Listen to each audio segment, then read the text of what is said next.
Enzo Recto, kalaban ang katiwalian at kasinungalingan, kakampi sa katotohanan at kabutihan. Ang sinasabi nila Attorney Rondain at Attorney Mendiola, totoo yun, nakipag-meeting sila doon sa talent manager o Bugaw.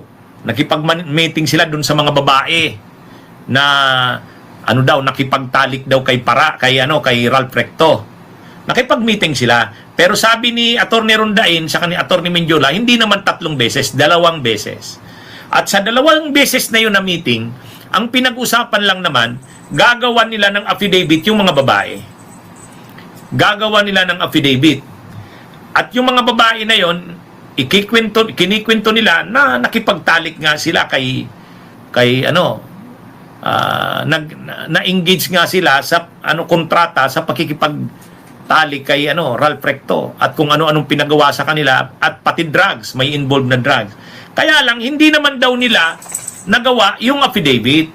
Hindi naman daw. Hindi natapos 'yon. Wala naman daw silang nagawa. Yun lang ang usapan. Nakadalawang meeting lang.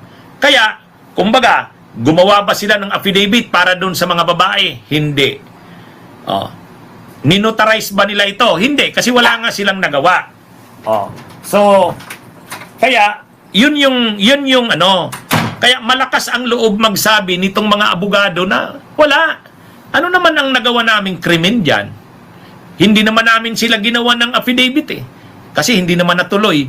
Pangalawa, hindi naman namin ninotarize kasi wala ngang affidavit na nagawa. Pero totoo daw na nakipag-meeting. Ay sila naman daw nag-attend sa meeting para alamin ano bang plano, ano bang trabahong ibinibigay sa kanila. At sila naman, sumipot sila sa meeting dahil kabats ni Attorney Rondain, classmate niya, itong si Paras. Parang humingi ng tulong si Paras. Kaya si Paras dito ang nadidiin. Kumbaga, ang ginagawa nitong mga abogado, dumidistansya. Dumidistansya mga kabunyog, mga kababayan. Yan yung dito. Ang sinasabi ng ang sinasabi nitong mga abogado, ano naman yun? 2 meeting, oo, nandyan talaga kami.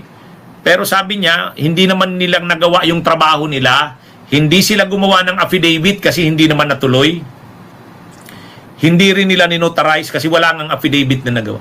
Pero, totoo daw na ang pinag-uusapan, gagawa nila ng affidavit yung mga babae. At gagamitin yon para i-expose si Recto, si Ralph Recto. Yun na nga yung tinatawag na honey trap. So, mukhang ang marami ditong ipapaliwanag si Paras. Si Paras, mga kabunyog. Kasi, siya yung tinuturo ng mga babae. Siya rin yung tinuturo ng talent manager, yung Bugaw. Siya rin yung tinuturo nitong 2 abogado. Di ba? Dumidistansya sila Sabi ng 2 abogado, hindi naman namin kilala yung mga babae. Hindi naman namin alam yun. Inimbitahan lang kami sa isang meeting. Kami daw ang gagawa ng affidavit. At sino ang nag-imbite sa kanila? Si Paras. So yan yan na mga kabunyog, mga kababayan. Matindi na ito. Kanya-kanya ng laglagan, Kanya-kanya ng laglagan. Pero ang sinasabi naman nila, walang kaugnayan daw dyan si Saldico. Classmate daw kasi niya, nito ni Rondain, si Paras. Yan. Kaya, ito mga kabunyog, mga kababayan. Anyway, ang kasong, ang anong ito ay nasa NBI pa lang. Investigasyon pa lang ito. Ano na ito? Na-preempt kasi yung plano, na-preempt kasi yung plano. Ang plano sana ganito. Yung mga babae, gagawa ng affidavit nitong mga lawyers. Ang affidavit, ang laman ng affidavit ay mga mga minors, mga babae na kinuha yung services nila ni Ralph Recto, nakipagtalik sila dito, at grabe yung kikwento nila kung anong mga ginawa nila.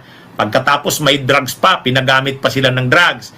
Gagawan sila ng affidavit tapos magpe-press con. Pag press con, ihaharap sila sa media. Masisiraan talaga si Ralph Recto. At hindi lang si Ralph Recto, ilalabas pa pati si Ombudsman Boying Rimulya, pati si Vince Dizon, yung mga medyo identified talaga sa administrasyon. Yun ang ano. At ang sabi, ang nagplano ng lahat ng yan ay itong si Jing Paras. Siya yung kausap nung talent manager at saka ng mga babae. At siya rin yung naghanap ng abogadong gagawa ng ng affidavit. Ito na yon. Sila Attorney Rondain saka Attorney Mendiola, yung law office nila. Yan mga. Kaya lang nahuli na ano nga yan na preempt yan ng NBI. Yan mga kabunyog, mga kababayan. Yan ang kwento niyan. So ngayon, ang sabi naman ang palusot diyan ni Paras ganito. Ang palusot diyan ni Paras ganito. Ang sabi ni Paras, hindi ako ang nag-isip kung anong gagawin. Yang mga babae na yan, lumapit sa akin, sabi niya. Yung talent manager na yan, lumapit daw sa kanya. Kasi nakukonsensya na daw sila sa nangyayari sa bansa. Kilala daw siyang anti-corruption advocate. Kaya lumapit sa kanya. Nagpapatulong na gusto daw nilang i-expose yung ginawa sa kanila ni Ralph Recto. Kaya hindi daw sa kanya galing. Kumbaga siya yung gustong katulungin nitong mga babae at saka nung talent manager. Kasi gusto nilang i-expose sa publiko yung ginawa ni Ralph Recto. Ngayon, para matulungan ito, mga babaeng ito, naghanap siya ng abogado. Ito nang sila Rondain. Yan mga kabunyog ang ano dyan. Yan yung kwento dyan. Kaya ngayon, ang tanong, papaniwalaan ba ng NBI yung kwento ni Paras? Kasi ang ginagawa dyan ni Paras, binaliktad. Kumbaga, si Paras, sabi niya, hindi siya ang nag-isip. Lumapit sa kanya yung mga babae na yan, yung talent manager. Kasi nagpapatulong nga, kasi nakukonsensya sila sa ginawa nila.